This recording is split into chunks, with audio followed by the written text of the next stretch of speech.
The painting was worth nothing. That's what the appraiser told Thomas Aldric on a Tuesday morning in March. And he said it the way people say things they've already decided before walking through the door. Thomas didn't argue. He thanked the man, folded the appraisal form, and drove his daughter to school in a truck that needed a new alternator and had needed one for 6 weeks. He knew exactly what was wrong with it. He just hadn't had the time. His daughter's name was Ivy, and she was 7 years old, and she had her mother's eyes and her mother's way of going quiet when she sensed that something was wrong. On the drive, she didn't ask about the painting. She asked if they could have waffles on Saturday. Thomas said yes without hesitation, because some things you protect. He'd found the painting 3 weeks earlier, at the estate sale of an old house on Merritt Road that the county had put up after the owner died with no next of kin.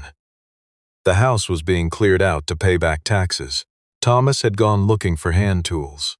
The painting had been leaning against the back wall of the garage, behind a roll of fiberglass insulation and 2 broken shop vacs. It was large, maybe 3 feet wide, 4 feet tall, and the canvas was dark with age, the colors so muted under the grime that it was hard to tell what it depicted. He'd paid $12 for it because Ivy had pointed at it and said it looked like a forest, and she liked forests. He'd brought it home and cleaned the surface gently with a damp cloth, the way his wife had once shown him to clean the old lithograph they'd found at a flea market in Roanoke years before Ivy was born, years before everything changed. What came through the grime was something unexpected. Deep greens, a woman standing at the edge of a tree line, light falling through branches in a way that took effort to paint, the kind of effort you didn't forget once you recognized it. He'd looked at it for a long time. Then he'd called Mercer and Holt Fine Art, the gallery on Caldwell Street, that everyone in town pointed to when they wanted something appraised, because it had been there since the 80s, and had the name of a firm that had been there since the 80s. The man who came out was named Conrad Spade, and he wore a jacket that was too good for the neighborhood Thomas lived in and made no effort to disguise the fact that he'd noticed. The appraisal took 11 minutes. Conrad Spade looked at the painting from across the room, moved closer, looked again, and then wrote something on the form without asking Thomas a single question about where it had come from. Decorative piece, non-attributed regional work, estimated value. $200, $400, not suitable for consignment. He left without finishing his coffee. Thomas stood in the living room for a while after the door closed. The painting was propped against the wall where Conrad Spade had left it, tilted at an angle that caught the afternoon light coming through the front window. In that light, it looked different than it had in the garage. The woman at the edge of the tree line seemed closer somehow, more present. He picked up the form. He read it again. Then he set it down on the kitchen table next to Ivy's unfinished coloring book and went back to work. Thomas had been a mechanical engineer for 16 years before the company he worked for consolidated its Midwestern operations and relocated the engineering division to Phoenix. He hadn't moved to Phoenix. He'd had a 6-year-old daughter, a mortgage, and a wife who was 3 months into a cancer diagnosis that the doctors were still measuring in stages.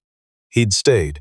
He'd found work at Delwood Automotive on Route 9, doing diagnostics and repair. He was overqualified by a margin so wide that his boss, a decent man named Pete Ferris, had told him so on his first day and again on his 1-year anniversary. "You could be running a plant somewhere," Pete said. "I'm running a shop here," Thomas said. He was good at the work. He was good at most things that involved systems and patience, and paying attention to what other people overlooked. His wife had said that about him once, early in their marriage, that he noticed things other walked past. She'd meant it as a compliment, though she'd also said it explained why he was sometimes exhausting to live with. Her name had been Anne. She died 14 months after the diagnosis, on a Thursday afternoon in April, while Ivy was at school and Thomas was in the hospital room, reading aloud from a novel she'd liked that he didn't particularly care for because she'd asked him to. He did not think about that afternoon very often. When he did, he thought about the novel, not the other things. After the appraisal, he went 3 days without looking at the painting again. He covered it with a moving blanket and leaned it against the wall in the spare room where he kept boxes of things he hadn't found the right place for yet. He told himself he was going to donate it to the Goodwill on Fletcher Avenue. He didn't do that either. On the 4th day, a Thursday, Ivy had a half day at school and came home at noon and immediately went to the spare room the way children do when they sense something has been moved. She found the painting under the blanket and pulled the corner of the blanket back and looked at it. "Why is she covered up?" Ivy asked. "I was going to give it away." "Why?"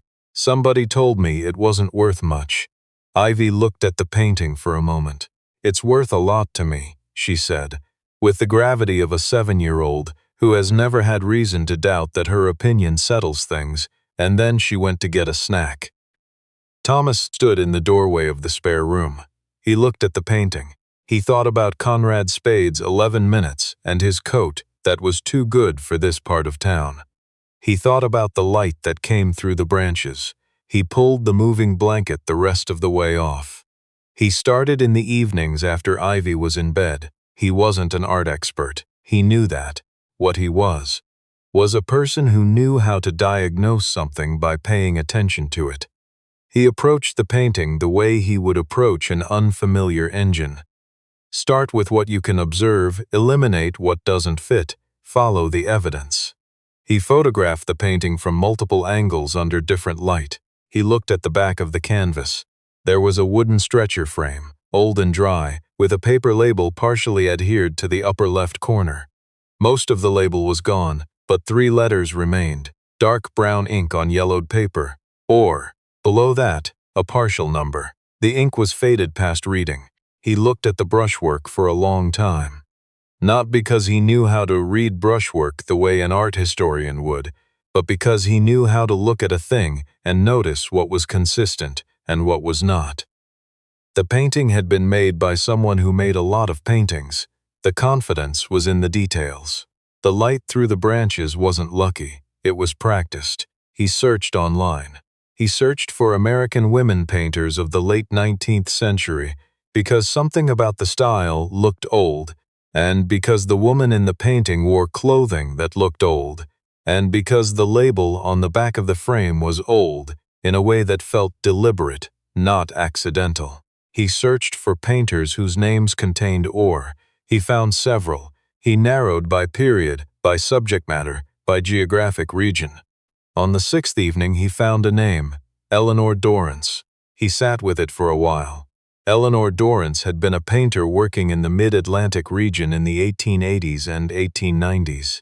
She had studied in Philadelphia and exhibited in New York, and had been reviewed favorably in several publications Thomas found digitized in newspaper archives. Then, around 1897, her name largely disappeared from the record. A brief mention in an auction catalog from 1923. A footnote in an essay about women painters of the Gilded Age published in an art journal in 1971. And then, in a Christie's archive from 2019, a sale record.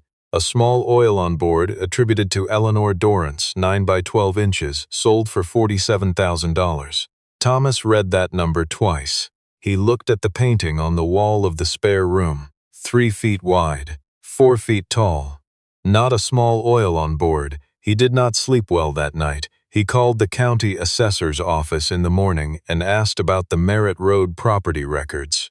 The house had belonged to a woman named Edna Hollis, who had died at 93 the previous October. He asked if there were any records of previous owners. The clerk said she'd have to look into it. He called back 2 days later. The previous owner had been a family named Whitmore.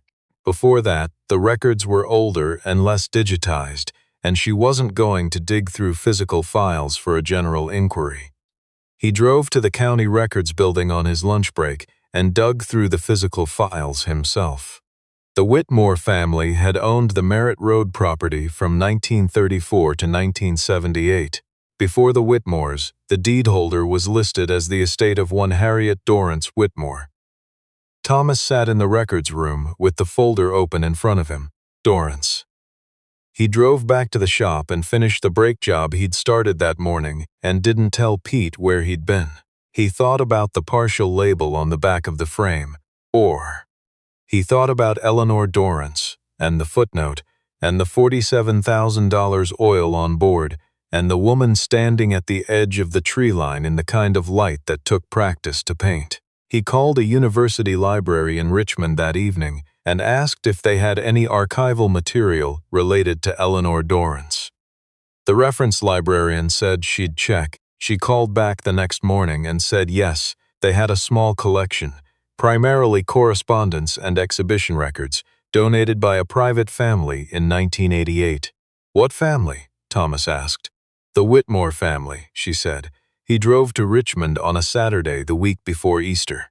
Ivy stayed with Pete's wife, who had a daughter the same age, and who Thomas had come to rely on in the unspoken, practical way that single parents develop with the people in their radius who are willing to help without making it a production. The archive room was small and cool and smelled like old paper in a way Thomas found unexpectedly calming. The reference librarian, a woman in her 60s named Ms. Tanner, who had the reading glasses and the brisk competence of someone who had answered 10,000 questions and been thanked for fewer than she deserved, brought out 2 boxes and left him to work. The first box contained exhibition programs, a few newspaper clippings, and a handwritten ledger that appeared to be a personal record of sales. The entries were in a fine, slanted script: dates, buyers, amounts. Thomas went through each page slowly. The second box contained correspondence. Letters between Eleanor Dorrance and her sister. Letters between Eleanor Dorrance and a gallery in New York. And near the bottom of the second box, a folded letter on heavier paper, the ink darker than the others, addressed to a name Thomas didn't recognize and beginning with a description of a painting. He read it twice. The painting in the letter was large. It depicted a woman at the edge of a forest. Eleanor described it as the first work she considered truly complete. The one she had, in her own words, worked toward for 12 years. She described the dimensions. She described the subject. She noted that she had embedded her initials in the lower left quadrant of the canvas, in a shadow behind the figure's foot, which she had done with several of her major works, as a form of authentication that would survive any attempt at reattribution. Thomas drove home in 3.5 hours without stopping.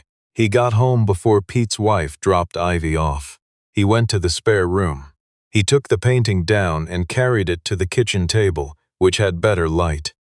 He used a magnifying glass he'd bought 3 years ago for reading circuit diagrams. He went to the lower left quadrant of the canvas. He found the shadow behind the figure's foot. Inside the shadow, rendered in thin strokes of darker paint that were nearly invisible unless you were looking for them, were 2 letters. ED. He set the magnifying glass down on the table. He put both hands flat on the table beside the painting. He stood there for a moment, breathing. Then he heard Pete's wife's car in the driveway, and Ivy's door, and Ivy's voice asking if they were having waffles tomorrow. And he said yes, and she came inside and looked at the painting on the kitchen table and said it looked better in the light out here. It does, Thomas said.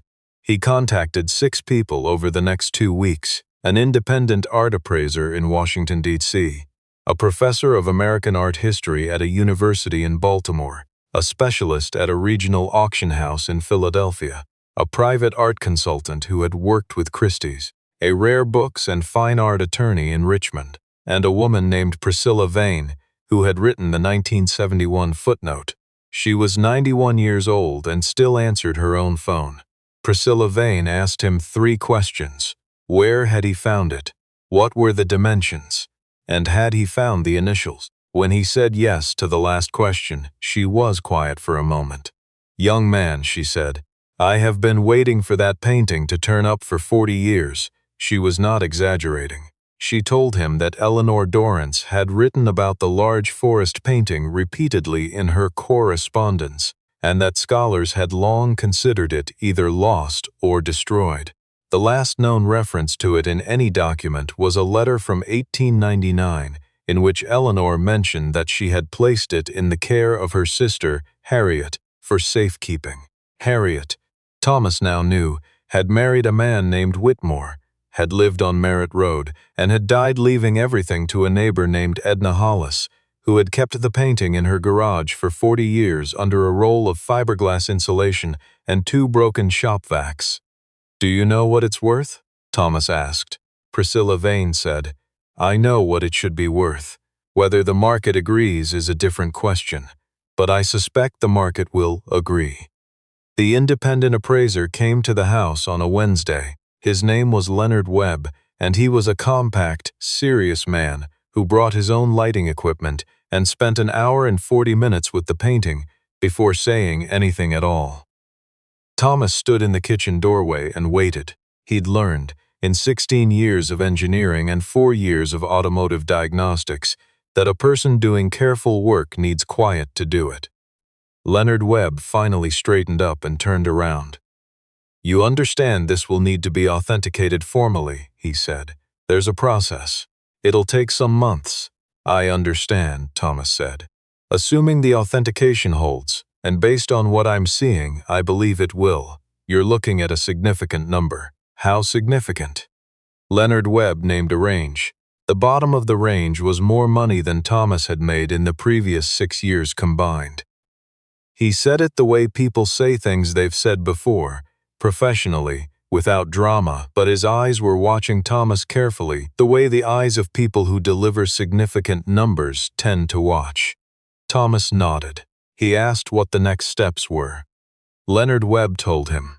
Thomas wrote them down in the small notebook he carried in his breast pocket, the same notebook where he wrote repair sequences and parts numbers and Ivy's school schedule. After Leonard Webb left, Thomas sat at the kitchen table for a long time. The painting was still there, propped against the wall where Leonard had left it after the examination. Back in the spot where the afternoon light came through the window and caught the greens in a certain way. He thought about the $12 he'd paid for it. He thought about 11 minutes and a coat that was too good for this part of town. He thought about the appraisal form still sitting on the kitchen table, next to Ivy's coloring book, decorative piece, non-attributed regional work, estimated value, $200, not as $400. He picked up the form and looked at it for a while.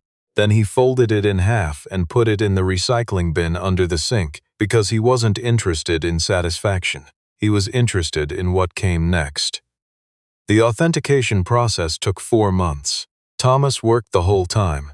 He went to the shop at 7, came home at 5:30, picked up Ivy, made dinner, helped with homework, and in the evenings read everything he could find about Eleanor Dorrance and American art of the late 19th century and the mechanics of the fine art auction market, because that was how he approached things he didn't yet understand. You read, you asked questions, you kept notes. Conrad Spade called once, in the 2nd month. Thomas didn't know how Conrad had heard. These things circulated. Conrad said he'd been reviewing his notes from the appraisal and wanted to revisit a few things, and perhaps they could meet for coffee. Thomas said he appreciated the call. He said the authentication was ongoing, and he was working with specialists directly. Of course, Conrad said, in the voice of a man recalibrating.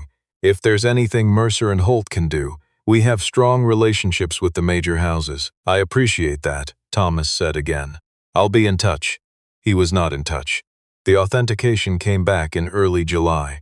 Confirmed Eleanor Dorrance, mid-1890s. The painting was titled in the document simply as Forest Study No. 7, though Priscilla Vane, when Thomas called to tell her, said Eleanor had probably never called it that herself. She would have called it The Last Light, Priscilla said. That's what she called it in her letters. She was very attached to the way light moves through trees in late afternoon. Thomas looked at the painting. Late afternoon light was coming through his kitchen window, the same light it always caught at this hour. I know what you mean, he said. The auction was held in New York in September at a house that had handled major American paintings before and knew how to handle them again. Thomas drove up with Ivy. She wore a blue dress she'd picked out herself, and carried the small stuffed rabbit she'd had since she was 3, because she had decided this was an important enough occasion to bring the rabbit. They sat in the back. Thomas wore the one suit he owned, which he'd bought for a job interview 6 years ago, and which still fit because he was that kind of person, the kind who takes care of things. The painting came up third in the session. The bidding started at what the auction house had estimated was the conservative floor. It went past the floor in 2 minutes. Thomas watched. He had learned by now to watch auctions the way he watched diagnostic readouts, not with hope, but with attention, waiting to see what the data told you. The bidding slowed at a number that would have seemed impossible to him in March. Then it moved again. Ivy was very still beside him. She had one hand through his elbow. The hammer came down. The final number was one that Thomas heard clearly, confirmed by the auctioneer's voice, and the printed results sheet the assistant brought around afterward, and it was a number that made the man next to him inhale sharply, and the woman in front of him turn around to see who had consigned it. $8.4 million. Thomas looked at the results sheet. He looked at it the way he looked at a finished repair. Not with surprise, because he had done the work and he knew the work was right, but with the quiet satisfaction of a thing completed. Ivy tugged his elbow. "Did we win?" she whispered. "Yeah," Thomas said. "We won." She thought about this for a moment. Then she said, "Can we still have waffles when we get back?" He laughed, a real laugh, the kind that comes up without warning, the kind he hadn't had in a while. The woman in front of them turned around again, this time smiling, because the laugh was the kind you can't help but catch. "Yeah," he said, "we can have waffles." He called Pete Ferris from the parking garage afterward. Pete picked up on the second ring, the way Pete always did. "How'd it go?" Pete asked. Thomas told him the number. Pete was quiet for a moment. Then he said, "Son of a, are you serious? Yeah, that painting from the estate sale? The one you paid $12 for." $12, Thomas confirmed. Pete laughed, and then he stopped laughing, and then he said quietly, "She would have loved this, Thomas." Thomas stood in the parking garage in his 6-year-old suit with his daughter holding his hand and the auction results sheet folded in his breast pocket next to his notebook. "Yeah," he said, "she would have." He didn't say anything else for a moment, and Pete didn't either, and that was fine, because some silences are not empty. A month later, a woman named Priscilla Vane mailed him a photocopy of a letter Eleanor Dorrance had written in 1896, the year the painting was finished. She included a handwritten note of her own on blue stationery, in handwriting that was shaky but still legible. "I am glad it found its way to someone who looked at it properly. That is all any work of art can ask." Thomas read the note at the kitchen table, the same table where he'd first laid the painting under the magnifying glass and found the initials in the shadow. He read it again. Then he put it in the small drawer beside the refrigerator where he kept things that mattered. Ivy's first report card, a photograph from his wedding day, the last voicemail from his wife that he'd never been able to delete, a receipt from a hardware store in Roanoke. Now there was this. He closed the drawer. Through the window, the afternoon light was doing what afternoon light in late September does. Coming in low, at an angle, the kind that makes ordinary rooms look briefly like paintings. Ivy was in the living room doing homework, asking occasional questions about fractions that Thomas answered through the open doorway between sentences. The painting was gone, of course. It was in a collection now, somewhere that had the right conditions for it. He'd looked up the buyer afterward, a private collector in Connecticut who had apparently been searching for Eleanor Dorrance's major works for years. Thomas hoped the collector would hang it somewhere with a west-facing window. He'd kept the $12 receipt. He'd kept the appraisal form, too, in the end, not out of bitterness, but because it seemed like the kind of document that told a true story about how things sometimes go. And he thought someday Ivy might want to see it. Not to feel angry, just to know that people will sometimes look at something real and fail to see it, and that this is not the end of the story. It is the beginning of the work. He went back to the shop on Monday. Pete had told the other mechanics, and there was a cake in the break room, slightly lopsided, with 8 million written on it in blue frosting in a handwriting Thomas recognized as Pete's daughter's. He ate a slice. He thanked everyone. Then he put on his coveralls and went out to the bay where a 009 Silverado had been waiting since Friday, with a transmission problem nobody had been able to diagnose. He figured it out in 40 minutes. It turned out to be something small that everyone else had walked past. It usually was.